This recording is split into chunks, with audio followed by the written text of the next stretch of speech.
Hello, everyone.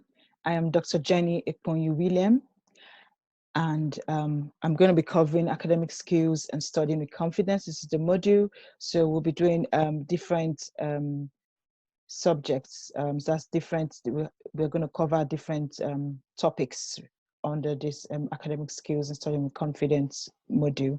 You can find the module handbook and all the information you need on Moodle. And the module code is BMM3113. My email address, feel free to drop me an email if you have any questions. Is j.ekponyu-william@leadstrinity.ac.uk. You should see every information you need about this module on Moodle. So in this module, we're going to be covering different topics to help you to get the requisite skills that you're going to use to conduct research, to do your assignments, preparing you for higher education studies.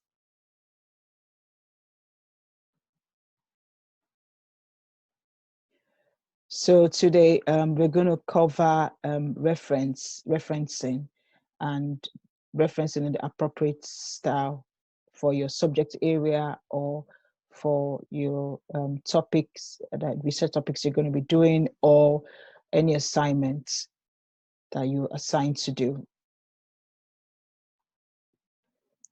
So today, learning outcome 1, we're going to cover plagiarism, citation, paraphrasing, referencing, quotation. So the questions you need to ask yourself when you're doing this topic is, what is referencing all about?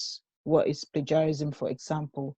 Why do we need to reference, and how do we do this? So how do we reference in order to avoid plagiarism?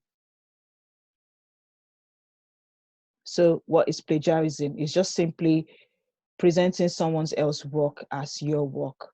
It could be done intentionally or it could be done unintentionally, but both forms are still seen as plagiarism.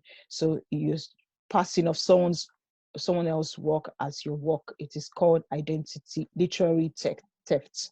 So you pass off someone's work as your work.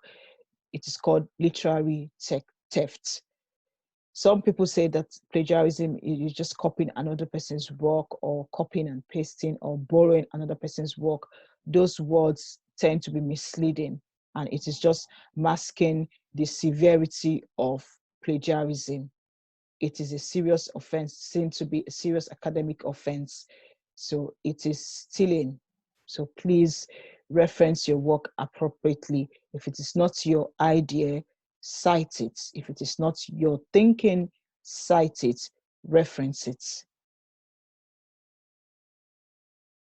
So we've talked about the what. Now we're moving to the why. Why should you avoid plagiarism? First of all, because of the law of intellectual property. Imagine if you write a book and somebody else goes and takes 50, 60, 70% of the work that you've written. Your sweat, you spent hours, months, even years studying about that particular subject matter, and you published a book. So you've put the book on Amazon, it's been sold, it's become a bestseller on top Amazon books, and then a few years later somebody publishes a similar book without even acknowledging you, referencing your work in their book, passing it off as their work. How would you feel? That's exactly how severe plagiarism is. It's stealing someone's intellectual property. It is unethical, and your work can be rejected. You can be found to have plagiarized, and we have a software that checks that, and that is Turnitin, and you could be penalized depending on what the university decides. The penalty could be very severe. So you need to avoid plagiarism at all costs. So think about a few disadvantages of it. Imagine you are the author and someone plagiarizes your work. How would you feel?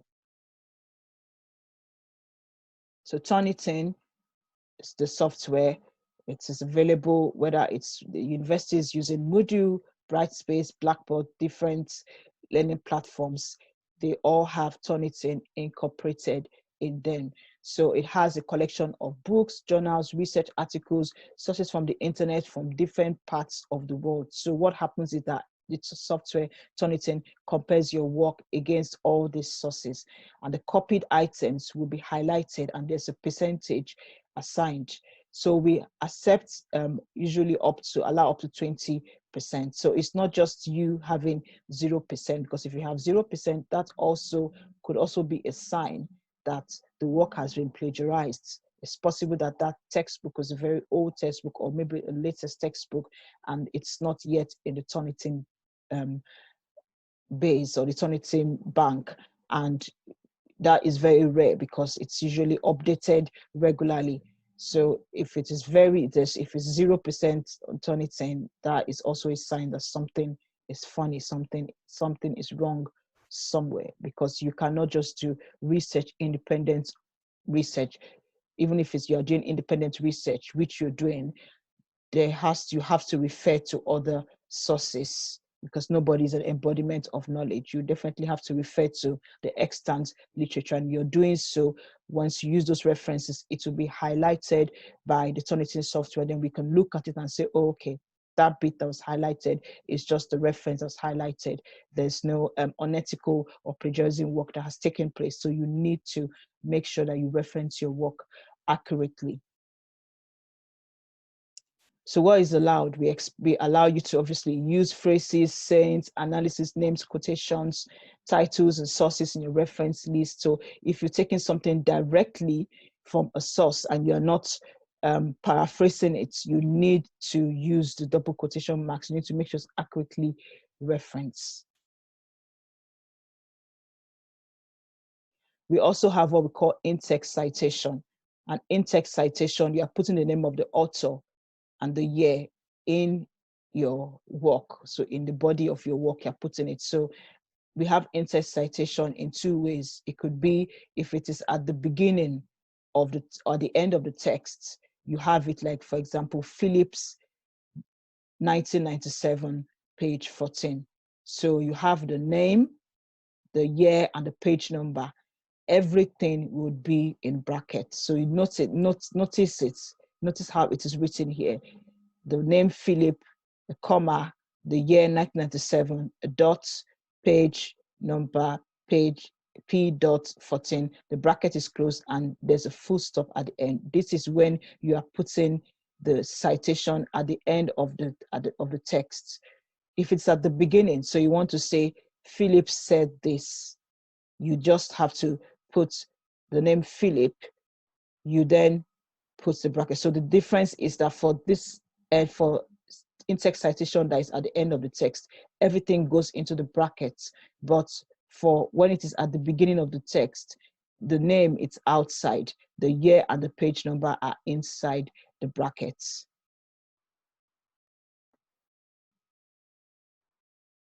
So what is paraphrasing? You're summarizing someone else's work or a write-up in your own words.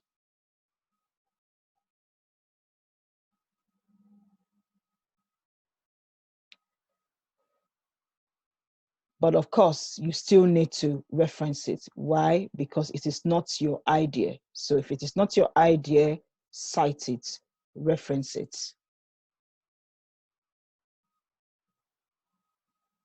What is referencing? The importance of referencing is that you are making showing us a record of all the information that you have used when producing your work.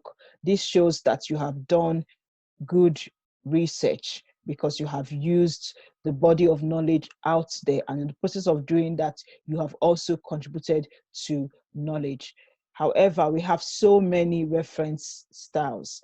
You have Harvard referencing, which is what we use at the Leeds Trinity University. You also have APA 6th. You also have the OSCOLAR system, which is used by those in the legal field. So there's so many referencing style. You have the Chicago referencing style. There's so many of them, but we use Harvard referencing, and each of these referencing styles are different.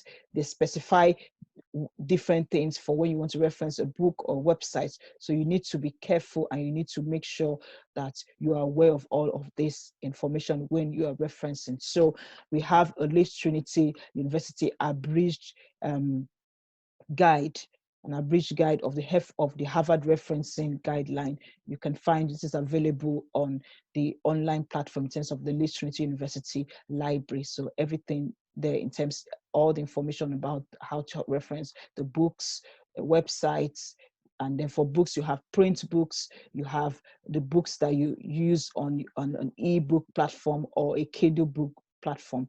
The way you reference it is different. So when you use a book, you need to do the following. So if it's a print book, you can see in the case of one author, you can see the name Paxson, there's a comma. So last name Paxson, a comma, the first initial H, then there's a dot, and then in bracket the year that it was published. Then the title. So the title is in italics, The Life of Cheese. There's a dot after that. Berkeley, the city where it was published. Then after that, you have a colon, and then you then have the name of the publisher, University of California Press.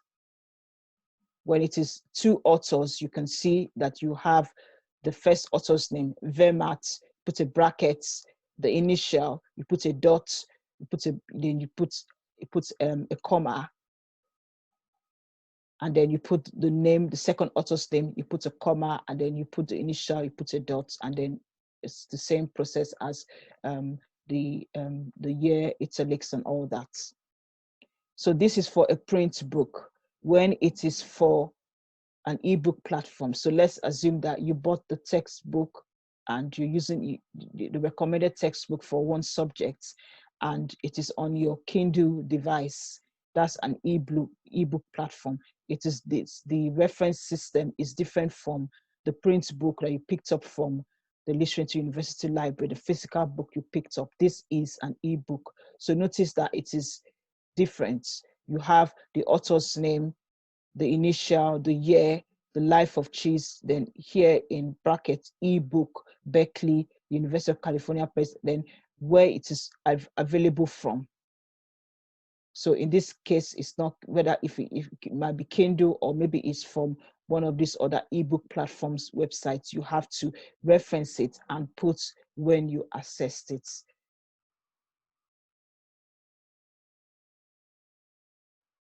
Okay, so also for websites, when citing journal articles through a website, you have to follow to include all the components. So the way you cite it for a print journal, you include all that. The only difference is that for a website, you have to put the URL and the date that it was accessed. So there are two types when you're in terms when you're referencing, for example, a print journal. So the print journal, you put all the information, but when it is through a website, you have to make sure that you put the URL and the date on which it was accessed, because it is a website and maybe the website could be taken down. So that's why it is important to put the date it was accessed, because ideally if it is clicked on, the lecturer clicks on it, it should take them to where the journal article is. But even if the journal article does not exist anymore on the website, you are still covered because you put when you assessed, as last time it was assessed. So the lecturer knows that you've done your work, or the examiner knows you've done your work. But if you don't put when it was assessed, how do we know that you even actually read it or you actually even assessed it at all?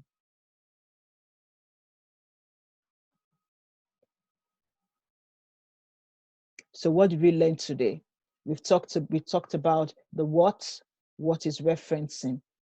Referencing is a collection of information, a collection of resources, the research that you've used to do your own write-up. We talked about what plagiarism is. Plagiarism is just simply presenting or passing of someone else's work as your own. It could be unintentional, it could be intentional. Ignorance is no excuse. Plagiarism is seen to be a serious academic offense. So using the words such as, oh, I just copied someone's work, I just borrowed someone's work, would not excuse you. It is literary theft and it is stealing.